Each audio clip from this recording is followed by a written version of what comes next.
Hey friends, Dr. Nixon here, functional medicine doctor, holistic chiropractor, founder of TwinCityHealth.com. Today I'm going to coach you guys through and walk you through how to balance female hormones. Men have hormones too, ours move less, and we just don't know how to talk about our hormones or our feelings. That's a joke. I'm working on all of those things. But I really want to speak specifically to the women out there. In functional medicine, I do a handful of things. I coach people through mycotoxins and mold, methylation, gut health, and all things hormones, estrogen, progesterone, cortisol. It wasn't always this way.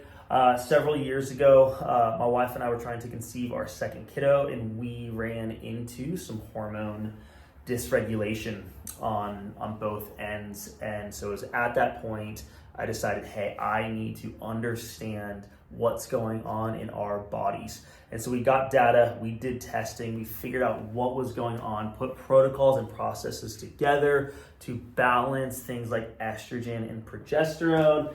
And I love being a dad. That's my sweet family. We have a beautiful baby girl who's now 3, and my son is 7 years old. And I love being a dad. So I want to help you guys balancing female hormones. This is the most common thing that we see.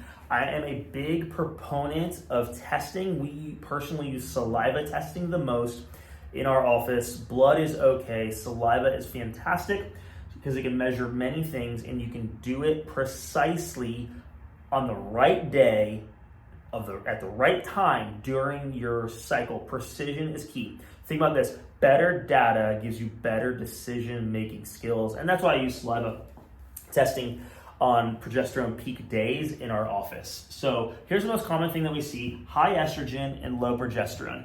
Estrogen is a growth hormone. This is a seesaw. Estrogen is on one end, progesterone is on the other. This is your growth hormone. High estrogen symptoms. If you typed into the Google excess estrogen symptoms, you're going to see things like weight gain, a lower metabolism, mood swings, PMS symptoms, irritability comes with that as well. If you type into the Google low progesterone symptoms, you're going to see similar things: fatigue, brain fog, mood swings, PMS symptoms, low mood, depression, and anxiety. This is a common thing that we see. When estrogen goes up, progesterone goes down. When progesterone goes down, estrogen will go up with it. If you walk into your normal OB, I'm not anti-medicine, I'm not anti-doctor, this is just what happens. If you walk into your normal OB and you say, hey, my cycle's off, my period's off, things are painful, I'm gassy, I'm bloating, I'm gaining weight, I think it's my hormones, what's going on? They'll most likely do a couple things. One, they'll say, hey, you should go on birth control. Cool. I'm not anti-birth control necessarily. It can have a time and a place for whatever you're trying to use it for, but that's not a solution. So the second option, they'll go, well, you probably have low progesterone. Or maybe they test for it. Like, oh, your progesterone's slightly low. Let's go ahead and add in progesterone. This is the most common problem that we see across the board. If someone is in fight or flight mode, if someone has high stress, high cortisol, right, which is most likely the scenario. Why is that most likely the scenario? One of the things that gets a woman to this place is stress, is high cortisol. High cortisol increases your estrogen and lowers your progesterone. So then the nice doctor goes, oh, well, let's just add in more progesterone. Okay, cool. The problem with that logic is this. It's like you have a fire, that's my fire, and you're like, oh, I need to put out the fire. Okay, I'm gonna use a liquid to do it. The problem is you choose gasoline to put out your fire. That's what happens when you add progesterone, even if it's low, into a high cortisol environment, and it will backfire. How do we know it backfires? The woman starts almost immediately experiencing anxiety. High anxiety starts coming up, cortisol goes up, more estrogen goes up, progesterone goes down lower, and now she just went from a bad place to a worse place. So we don't want to do that. So nowadays, a lot of OBs just say, hey, just go on birth control, or hey, that's just what happens with women's hormones. Hey, your symptoms are just normal. That's what happens as you get older. And I would stand on the side of, hey, no, figure out what's actually going on. Where's your estrogen? Where's your progesterone? And then how do I balance them? More often than not, this right here, your estrogen is what needs to be fixed. There's 3 types of estrogen, E1, E2, E3. Figure out which one needs to be addressed.